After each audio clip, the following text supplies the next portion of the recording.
Hey, it's Jordan with TYT Network. It is Thursday, August 11th. I have Congressman Alan Grayson with me, who is now running for Senate in Florida. He is facing Congressman Patrick Murphy, who is, I would say, a darling of the establishment, which we'll get to. I just wanted to start out, Congressman, and get this out of the way. The Democratic establishment has been one by one going after you, calling for you to drop out. Chuck Schumer, all these folks, they are citing. Politico had a big story of police reports and charges by your ex-wife against you. To my knowledge, there's never been any case made against you, any confirmation that any wrongdoing was done by you. But I just wanted to hear it from you in terms of the validity to those reports and the Congress folk who have been coming after you. Yeah, sadly, in the midst of a rough divorce, which ended in annulment because my wife actually was married at the time of our wedding, so she committed bigamy. After my lawyers had found the documents indicating that she was married to someone else at the time of our wedding, I went over to the house to pick up the mail. When I approached the front door, she left her car and punched me twice in the face. I backed away. Someone who was there videotaped it. She then called 911, and the operator said to her when she called 911, did he hit you? And she said, no, I pushed him. And then insanely, and that's not a word that I use lightly, but that's a fair description of this, she then filed a domestic violence complaint against me, even though the video clearly showed that she'd hit me twice in the face and I did not hit her. That's what we're talking about. And of course, she was under a lot of pressure at the time because the fact that she committed bigamy, which is a felony in Florida, had recently come to the attention of her lawyers. And this was apparently her way of trying to somehow pressure me or embarrass me or whatever. That's the story. It's a strange story, but clearly one that reflects a sad personal event where I was the victim. My daughter was there at the time. My children were there. My daughter is an adult. She put out a statement saying that she was there and that my wife had hit me and I did not hit her. She's done that twice now because Murphy dredged up this story a couple of weeks ago and tried to make something out of it. And in addition to that, sadly, since I left the house, which was several years ago now, my wife has been very rough on the children. We've had to call children's services several times. There are bite marks on children and so on. And she's called the police 6 times and claimed that the children assaulted her. She's also hit my 80-year-old mother. So that's the story. In the strange times that we live in, someone like me, someone like my children, someone like my mother ends up being depicted in fashions that are inexcusable for political purposes by our opponents. And to be And clear, that's the way it is. the Politico report that detailed many times she called the police while you were married, there is no case where you were a case was made against you. Each time it was pretty much she called, they came, and that was that. And they didn't even interview me about it. What happened, the only time that I ever went down to the police station is when she torched a neighbor's car. And then the police had me go down to the station to say what I knew about that. But that's it. These are very, very strange things for her to have done. I think we all agree on that. But the saddest thing of all is that Patrick Murphy, who has been utterly unscrupulous and run the most negative campaign in the history of the state of Florida, is using these allegations to try to defeat me when, of course, he couldn't possibly defeat me on the merits or on the issues. And moving on to that, he has been using this to say he cannot debate you because he's so, such a virtuous guy, he can't be on stage with you, even though in America you're innocent till proven otherwise. Well, I mean, proven is a good word to use here. The police did investigate the incident where she hit me in the face, and it will come as no surprise to anybody. The police concluded that she hit me and that I didn't hit her. So, I mean, it was investigated. The police determined that I was the victim. And yet Murphy still tries to dredge this up and turn it against me as an excuse for him not being willing to face the voters in a debate between the two of us. Right. It's appalling. And people should know that, Harry Reid's super PAC has dropped, I believe, $1 million, maybe more at this point, on this race against you and for him. President Obama has done radio ads for him. I mean, the murderer's row of establishment politicians is supporting him. He is a very comfortable politician for them. He kind of works does what Hillary Clinton has done. I'm going to go after these people, and then has fundraisers with them. Can you talk about Patrick Murphy and why you think you're the better person to go up against Marco Rubio in the general? Well, the polls actually show that. The last Quinnipiac poll showed that I have less of a deficit, unfortunately, against Marco Rubio than Murphy does. We're both behind Rubio, but at least in my case, I give the voters a legitimate choice, since I'm a Democrat and Murphy is a Republican masquerading as a Democrat. He gave $2,300 to Mitt Romney's campaign. He maxed out to numerous Republican candidates before he decided to run for Congress and flip parties. Then, according to Salon magazine, he tried to flip parties again and went to Boehner and said, I'd like to change my affiliation to Republican. And Boehner said, we don't want you. But getting back to your original question, look, we in Florida badly need a champion for seniors. We haven't had someone like that since 1989 when Claude Pepper died. And, I've been a strong advocate for greater equality economically, socially, politically especially. I've been I've been the poster boy for fighting back against Citizens United, because I'm the only member of the House of Representatives in either party that raised most of his campaign funds from small donors, 1 out of 435. The only Democrat, and of course none of the Republicans were able to do that. And that means that I'm unbought and unbossed. But beyond that, we need to start talking about generational inequality. It's been 40 years since Social Security benefits were increased by $1. In that time, our income as a country has gone up by 97%, our per capita income. And the benefits that seniors get, their purchasing power has gone down by 3%. So, being someone who wants to represent the entire state of Florida, being someone who represents the senior population south of Orlando, I'm very attuned to this, and I've been attuned to this my whole life. The Republicans' health care plan for America: don't get sick. That's right, don't get sick. If you have insurance, don't get sick. If you don't have insurance, don't get sick. If you're sick, don't get sick. Just don't get sick. That's what the Republicans have in mind for you, America. That's the Republicans' health care plan. But I think that the Republicans understand that that plan isn't always going to work. It's not a foolproof plan. So the Republicans have a backup plan in case you do get sick. If you get sick in America, this is what the Republicans want you to do. If you get sick, America, the Republican health care plan is this: die quickly. That's right. The Republicans want you to die quickly if you get sick. My master's thesis at Harvard was on gerontology, the study of the health of seniors and how to improve it. I started the Alliance for Aging Research in 1986, and for more than 20 years I was an officer, and we increased federal spending on aging research, how to improve the health of seniors, by over 500%. Just a couple of weeks ago, I increased free tax advice for seniors by 50%. I've done that twice now. And then I also reversed brutal cuts in senior housing. Just a couple of, several months ago, I was able to do that. And the result of that is that I'm the only one who's actually struggling to improve the lives of seniors in any meaningful way. And I'm doing it not just through the legislative process, but in real life as well.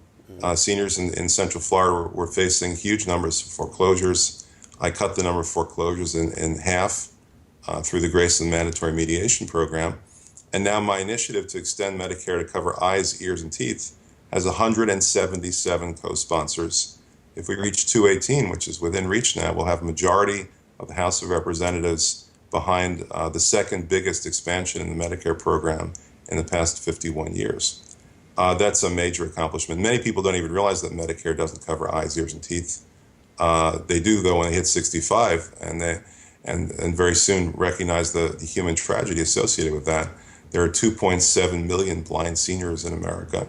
Many of them would be able to see if they'd gotten a $40 eye test that Medicare is forbidden by law from covering. So I strongly support the $15 minimum wage. I introduced Bernie Sanders' College for All Act in the House of Representatives, and I've pushed that as well. I not only support paid sick leave, but I support paid vacations. And I introduced the first bill for requiring paid vacations because 20 million Americans never get a day off. They never get a paid vacation day in their entire working lives, 20 million of us. And I strongly support a fair day's pay and benefits for a fair day's work, plus universal health care. But what Florida needs right now is somebody who's going to do right by our senior population, which we haven't seen through several generations of seniors as they pass through the Social Security and Medicare system. And on a broader scale, you look nationally, it's been interesting to me, particularly the DNC. You have Hillary Clinton in her speech saying we're the party of working people. Meanwhile, all the high dollar donors are, drinking their champagne up there. They kind of pretty much had the run of the place. You look at these DNC emails that show pretty much, if you bundle this much money, you'll get on this special advisory board. I'm asking about that just because I think it's not so different on the state level. People like Patrick Murphy, people like That's Debbie Wasserman exactly Schultz. why Patrick has gotten the establishment support that he's gotten. I mean, that he bought it. He bought endorsements. Several members of Congress got $10,000 or $20,000 checks from Patrick's father and Patrick's friends at the same time as they announced their endorsement of Patrick. Within a matter of a couple of weeks, they got that money. And Patrick's father has spread around $1.5 million to the party and to the party's favorite candidates. It's corrupt. We live in an oligarchy, take it from me. If there's only one member of Congress who has raised most of his campaign funds from small donors, that means that all the others are basically on the take. And this is Florida's last chance to actually elect somebody who can fight for the greatest good for the greatest number and is unbought and unbossed. You're not going to see this opportunity come up again anytime soon because the system is rigged, and the system is rigged by money. Sewer money controls our political system in America. It's awash in it. And wanted to ask you, Florida kind of is a real good symbol for every problem we've had. It was ground zero for the housing crash in many ways.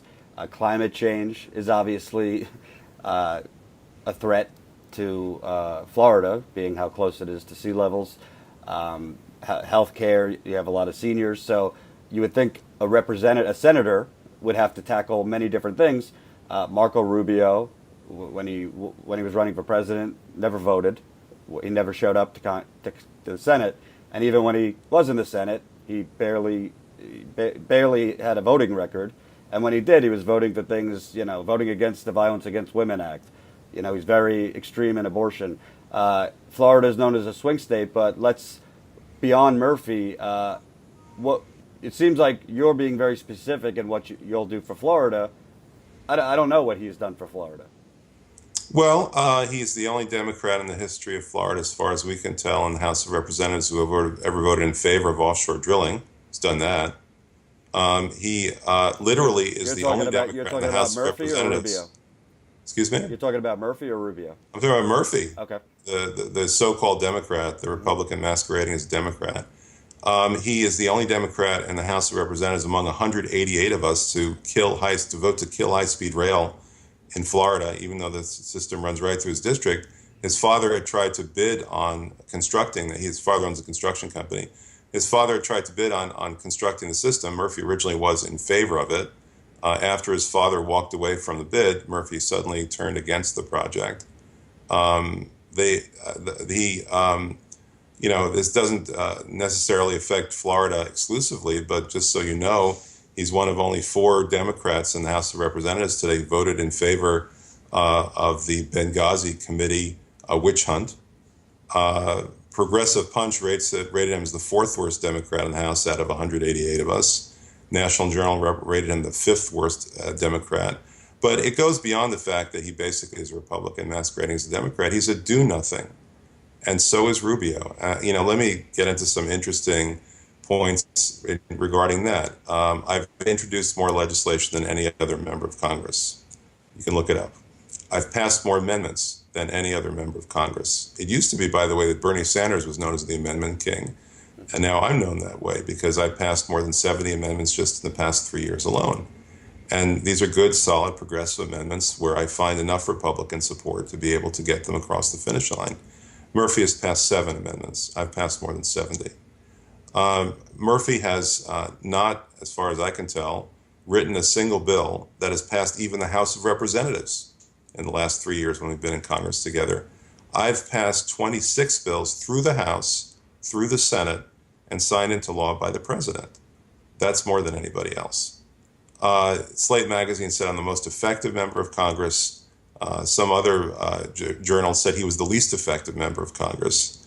But of course, he's only tied for least effective because there's a number of them who haven't been able to pass a single bill in the past 3 years, even through the House of Representatives.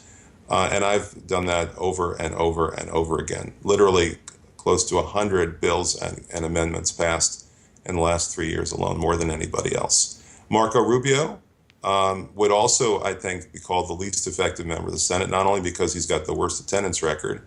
He's got a worse attendance record than 82-year-old Dianne Feinstein. He's got a worse attendance record than Mark Kirk, who was struck by a terrible stroke and was confined to a wheelchair for years. Worse attendance record than either one of those two. But his only legislative output for the past 5 years has been to pass a resolution to rename September Spinal Cord Injury Month. That's it. So you've got, in my case, what I'm called, which is the most effective member of Congress, against, in the primary, the least effective member of Congress, and in the general election, the least effective member of the Senate. And lastly, personally for you, what drives you? If we're being real, you're a very wealthy person. It's interesting when wealthy people are actually kind of selfless and want to do good for those less fortunate. You don't see that a lot these days because after the Gordon Gekko days of greed is good, we've seen pretty much social Darwinism take over our politics and our capitalism. What personally for you drives you to focus on those less fortunate, in need, and trying to equal the playing field?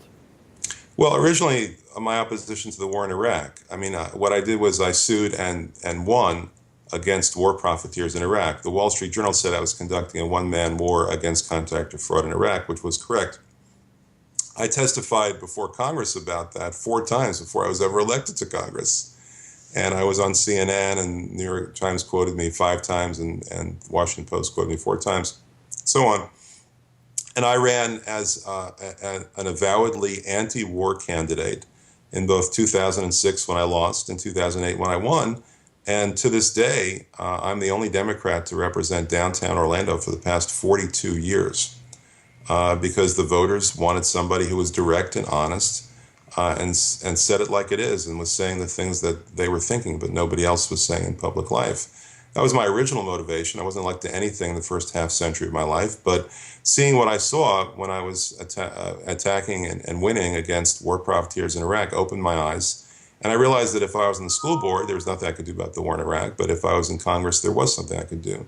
And not only did I help to wind that down, but I also helped strongly to prevent another war in Syria when the president announced that he had plans to go to war against Syria. And I was the only member of Congress who was willing to stand before the cameras and explain why that would be a very, very dangerous and bad idea that would make the situation worse, not better. And of course, in retrospect, that's exactly correct.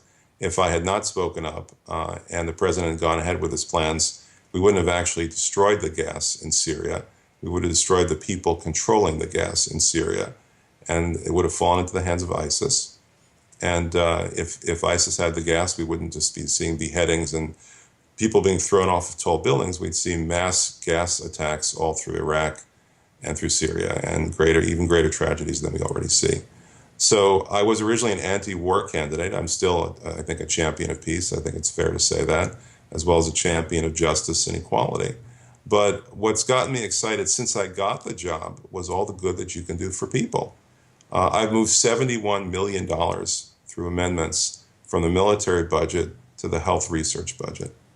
To me, that's a significant accomplishment. In the same way that I was helping to develop cures for seniors and what ailed them when I was an officer of the Alliance for Aging Research, right now I do the same kind of work in Congress, but not just in the area of health, but across the board. In the past 2 months alone, we've passed Grayson amendments, several Grayson amendments that enormously improve the lives of veterans. And I've had a direct impact on the difficult problem that we face between white police forces and black neighborhoods. For instance, I passed an amendment to eliminate weaponized drones that were going to be put into the hands of police forces they could have deployed in black neighborhoods. I introduced an amendment, which was one of the rare Grayson amendments that actually has failed, to take military weapons out of the hands of police. So no more armored personnel carriers, no more tanks, no more machine guns, and so on. And I lost that vote, but then 2 months later, Ferguson happened, and lo and behold, the president took the Grayson Amendment and instituted it by executive order. So, I mean, the short answer to your question is that I get good things done. I help people. I realize that there are 700,000 people in my district who are counting on me to do something good in their lives.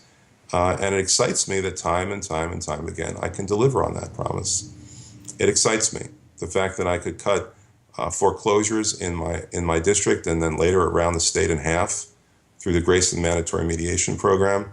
The fact that there are tens of thousands of people who are in their homes today because of a program that I created, that excites me. And that's what motivates me now. This, not just the sense of hope, but the sense that we actually accomplish good things for people and improve their lives by making better laws and, basically standing up for the little guy and the little girl and making sure that the world is organized in a way not simply for the benefit of the top 1%, but for the benefit of everybody. Justice for all. Thank you. What a concept. A congressman what a congressman and a potential senator who wants to actually help people. Thank you very much, and good luck. It's August 30th. TYT viewers in Florida, I'm sure will like this, and hopefully people who don't watch will like this. Thanks again. One more thing. Sure. The support we get from people, more than 100,000 people have actually contributed to the campaign, comes from our website, which is the modestly named senatorwithguts.com.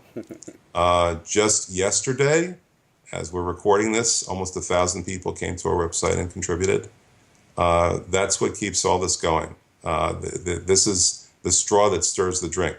This is the only genuine grassroots campaign in the entire country, and we need people's help. So whether you want to contribute or whether you want to volunteer, whether you want to make phone calls, or just show your support and sign up for our emails, you can do that at senatorwithguts.com.